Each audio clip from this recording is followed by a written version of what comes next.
అతి తక్కువ వడ్డీ రేట్లకే పొందండి Punjab national bank home loans, car loans. Zero processing fee, zero documentation charges. వెంటనే మీ బ్రాంచ్ ని సంప్రదించండి.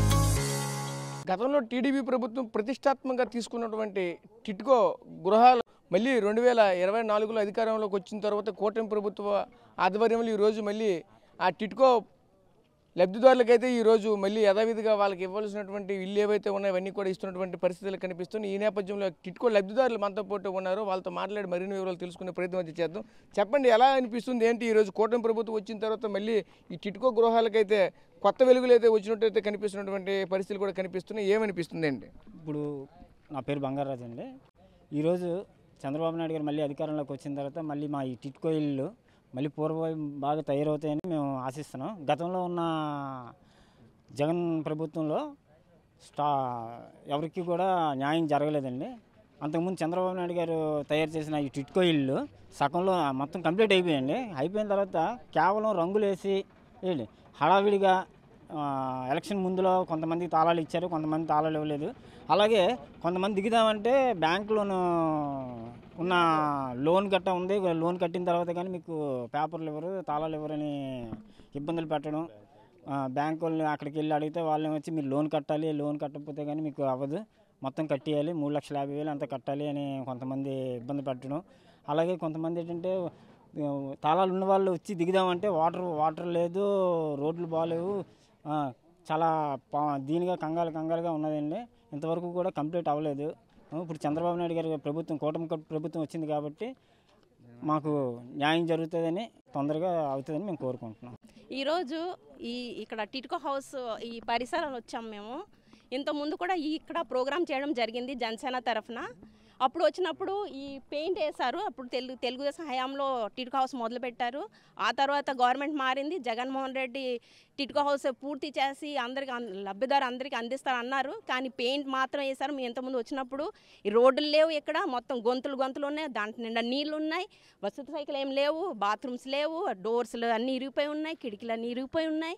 మేము చూసినప్పుడు ఇప్పుడైతే పెయింట్ మాత్రం వేశారు, అయినా లబ్ధిదారు ఎవరు రాలేదు. ఎందుకంటే చుట్టుపక్కల పరిసరాలు ఏం లేవు. అది ఏదైనా డెవలప్ చేస్తే కదా, ఏదైనా షాపులు కానీ లేదా చిన్న పరిశ్రమలు వస్తే కదా ఇక్కడ అందరూ వస్తారు. ఇంతకుముందు అయితే రోడ్డు కూడా లేదు. టీడీపీ హయాం వచ్చినాక ఇప్పుడు రోడ్ వేస్తున్నారు. చూస్తాం ఇప్పుడు టీడీపీ గవర్నమెంట్, కూటమి గవర్నమెంట్ అందరికీ లబ్ధిదారు అందరికీ యూజ్ అయినట్టు ఈ హౌస్ ఇచ్చేసి మా గవర్నమెంట్ ఇది చేశానని చెప్తాం మేము. ఈ టిట్కో ఇల్లు గత ప్రభుత్వంలో, జగన్ ప్రభుత్వంలో ఎలా ఉంది అంటే ఒక అభివృద్ధి లేకుండా, ఒక మౌలిక సదుపాయాలు లేకుండా ప్రజలకి ఏదో మభ్యపెట్టి ఒక హంగులు చూపించి మభ్యపెట్టి వాళ్ళని ఓట్లకి కేటాయింపుగా ఒక ఓట్ల లెక్కనే చూశారు. కానీ ఏ అభివృద్ధి అనేది పరచలేదు గత ప్రభుత్వంలో. ఇప్పుడు మన కూటమి ప్రభుత్వంలో అభివృద్ధి అనేది ప్రజలకు లభిస్తుందని ఈ విషయంపై చెప్తున్నాం. టిట్కో లబ్ధిదారులు మనతో పాటు ఉన్నారు. అసలు బ్యాంకులు ఒత్తిడి అయితే విపరీతం ఉందని అయితే చెప్పుకొస్తున్న నేపథ్యం కనిపిస్తుంది. అసలు ఏం జరిగిందని వాళ్ళ మాటలు తెలుసుకునే ప్రయత్నం చేద్దాం. చెప్పండి, అసలు బ్యాంకులు ఏ విధంగా మీకు ఇబ్బంది పెడుతున్నారు ఏంటి? మేము 2019లోని ఇంటి గురించి డబ్బులు కట్టాం సార్. అప్పుడులే లోన్ అవుతుంది, ఇది అవుతుంది, అది అవుతుంది అన్నారు. సో ఇది వైఎస్ఆర్ కాంగ్రెస్ హయాంలోనే అయితే ఇది లోన్ అయ్యింది అన్నారు. అయిన తర్వాత ఇప్పుడు మాకు ఇల్లు లేదు, ఆ బ్యాంకు వాళ్ళు ఒత్తిడి చేస్తున్నారు. రెండోది మేము అక్కడ ఇల్లు అది కట్టలేకపోతున్నాం, షాప్ అద్దెలు కట్టట్లేము.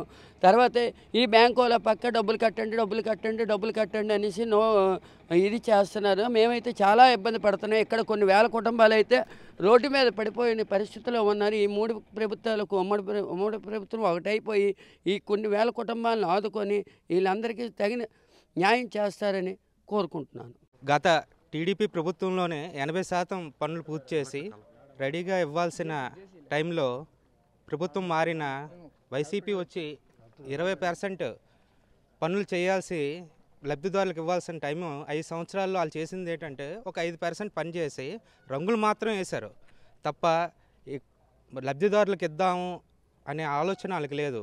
ఎలక్షన్ ముందు మట్టుగా లబ్ధిదారులకు ఇస్తామని చెప్పేసి ఏదో ఆర్భాటంగా హంగామా చేశారే తప్ప, ప్రచారమే చేశారు తప్ప ఏ ఒక్క లబ్ధిదారులకి ఎవరికి ఇవ్వలేదు. ఇప్పటికి కూడా చాలా ఖాళీ ఉన్నాయి.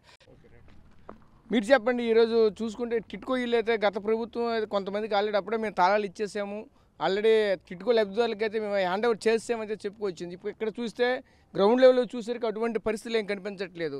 మీకేమనిపిస్తుందండి? ఈ టిట్కో ఇల్లుని 2017 ప్రధానమంత్రి ఆవాస్ యోజన కింద అప్పుడు తెలుగుదేశం ప్రభుత్వంలోనే ఇవ్వడం జరిగింది. కాకపోతే కొన్ని కారణాల వలన ఆ రోజు అప్పుడు ముఖ్యమంత్రి అయినటువంటి నారా చంద్రబాబు నాయుడు గారు ప్రజలకి సరైన అంటే సరైన సమయంలో అందుబాటులో ఇవ్వడానికి కొంచెం ఇబ్బందులు కలిగాయి. నెక్స్ట్ వచ్చిన ప్రభుత్వం అయితే వైఎస్ఆర్ కాంగ్రెస్ ప్రభుత్వం వీటిని తెలుగుదేశం ప్రభుత్వం ఇచ్చింది కాబట్టి తెలుగుదేశం ప్రభుత్వం యొక్క కార్యకర్తలు లబ్ధిదారులకి ఇచ్చిందనే కేవలం అటువంటి అపోహతోని సామాన్య ప్రజలు అంటే న్యూట్రల్ పీపుల్స్ ఎవరైతే నిజమైన లబ్ధిదారులు ఉన్నారో వాళ్ళకి కూడా అందకుండా ఇవ్వకుండా సుమారు 5 సంవత్సరాలు కాలం కాలయాపన చేసి ఈ లబ్ధిదారులకు ఇవ్వకుండా చేసింది. తర్వాత మెయిన్ ఇప్పుడు కూడా ఈ టిట్కో ఇళ్ళు సారిపిల్లోనైతేనేమి సోనియానగర్లో అయితేనేమి ప్రజలకు నివసించడానికి అవసరమైన మౌలిక వసతులు అంటే త్రాగునీరు, డ్రైనేజీ ఫెసిలిటీ, రోడ్లు, ఇలా విద్యుత్ శక్తి ఇటువంటివి ఇక్కడ అందలేకపోవడం వలన ప్రజలు ఎవరు ఇక్కడికి రాలేని పరిస్థితి. ఎన్డీఏ కూటమి వచ్చి 5 నెలలు అయింది. వీటిపై కూడా మన ఎన్డీఏ కూటమి ప్రభుత్వం నారా చంద్రబాబు నాయుడు గారు అలాగే పవన్ కళ్యాణ్ గారు భారతీయ జనతా పార్టీ పురంధేశ్వరి గారు కూడా వీటిపై దృష్టి పెట్టి వీలైనంత త్వరగా ఇక్కడ ఇన్ఫ్రాస్ట్రక్చర్ ప్రజలందరికీ అందే విధంగా చేసి ఇమీడియట్గా లబ్ధిదారులందరికీ అందించాలనే ఒక ఉద్దేశంతో ఇప్పుడు ఎన్డీఏ కూటమి ప్రభుత్వం పనిచేస్తుందని ఈ సందర్భంగా తెలియజేస్తున్నాం. చూసాం కదా, ఒకటే చెప్తున్నారు. ప్రధానంగా చూసుకుంటే ఏదైతే ఈ టిట్కో గృహాలు ఏవైతే గత ప్రభుత్వం అయితే తూతూ మంత్రంగానే ఓన్లీ రంగులకు మాత్రమే పరిమితి చేస్తూ ఎటువంటి అభివృద్ధి నోచుకుంటే అయితే మాత్రం నీరుగార్చిందని అయితే చెప్పుకొస్తున్నటువంటి నేపథ్యం అయితే కనిపిస్తుంది. ప్రధానంగా చూసుకుంటే 2014 టు 19 మధ్యలో జరిగినటువంటి నిర్మాణాలకైతే 2019 టు 24 మధ్యలో ఓన్లీ రంగులు మాత్రమే వేసైతే మాత్రం మేమే కట్టామంటూ వైసీపీ నేతలు అయితే మాత్రం ప్రగల్భాలు పలుకుతున్నటువంటి నేపథ్యం కూడా కనిపించిందని ఒకవైపు అయితే చెప్పుకొస్తున్నటువంటి పరిస్థితులు అయితే ఉన్నాయి. కెమెరా పర్సన్ నాయుడుతో రాజేష్, RTV విజయనగరం నుంచి. మరిన్ని వీడియోస్ కోసం ఛానల్ ని సబ్స్క్రైబ్ చేయండి. లేటెస్ట్ అప్డేట్స్ కోసం వాట్సాప్ ఛానల్ ని ఫాలో అవ్వండి. ఆ లింక్ డిస్క్రిప్షన్ లో ఉంది.